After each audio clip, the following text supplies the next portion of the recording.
Polisi mu district ya Metoma erionero ndaba mwahabeji abanyashoza senior secondary school omurure Metoma abesha aringere bakosi abumwahaburaro bw'abojo no kushisha bumwahabintu byishomero.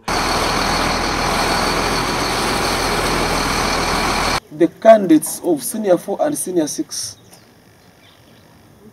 not girls but the males, the male candidates commanded a strike last evening.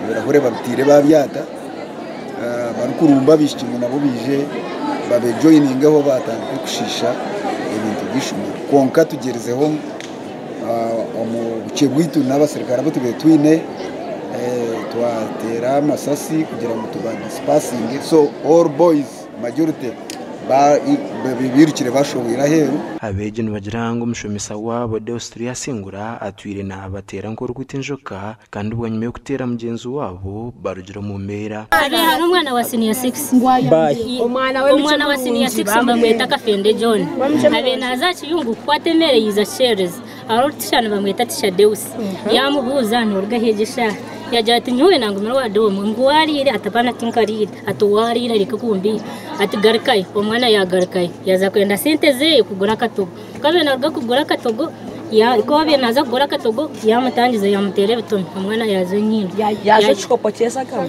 takumanya bayembekeye classes now can I say I'm going to surrender because goons have decided to destroy the school?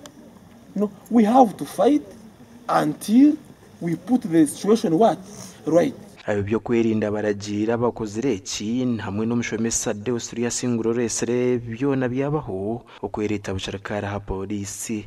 Because you are still eating from your father's food. You wait tomorrow, you will stand on your own. When you are in school, you will drop out. In the community, you will see.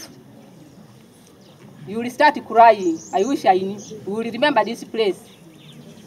And this one here who are pretending they are innocent. You are innocent because you are not today.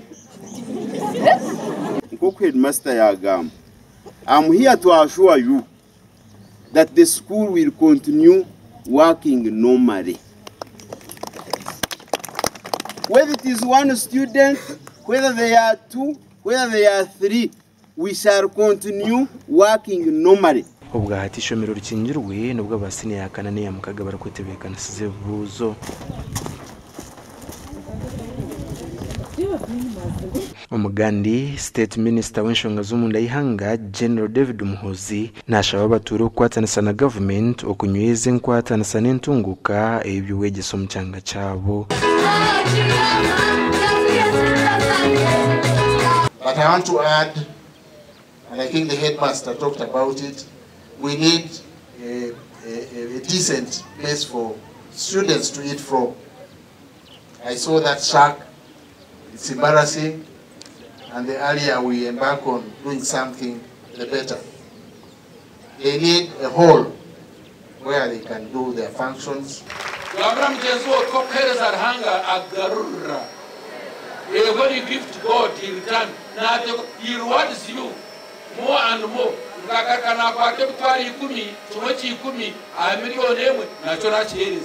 Give to God. Miliyoni binankaganisha tunzo z'urukwetengwa kumaririza bwombekeji konga hamukoro gubarunda le miliyoni zo kurenga mu 20 hamwe na za siminte ziragana sibwe.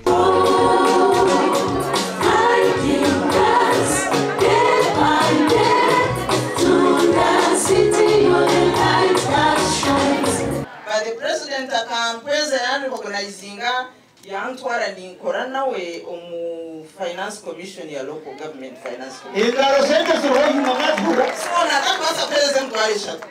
Thank you. Na them 1 million cash. Wewe ni no. Mkama simu. Asimu. Mobile money accounts, please.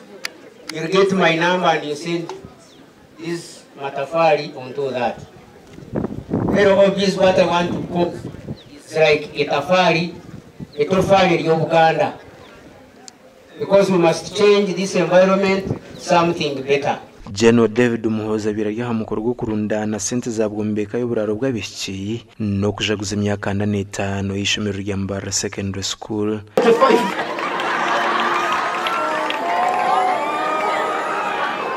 We have worked on the foundation, we have raised the wall. Now our challenge still remains casting the slab, and then we proceed. So that's the reason we are trying to do. You can be academically excellent, you can be a great sports person, but if you are not disciplined, you will lose it. So keep it up and do not shift your dial. Gasha kwa Ben Muhozi hamwe na Sandeke William.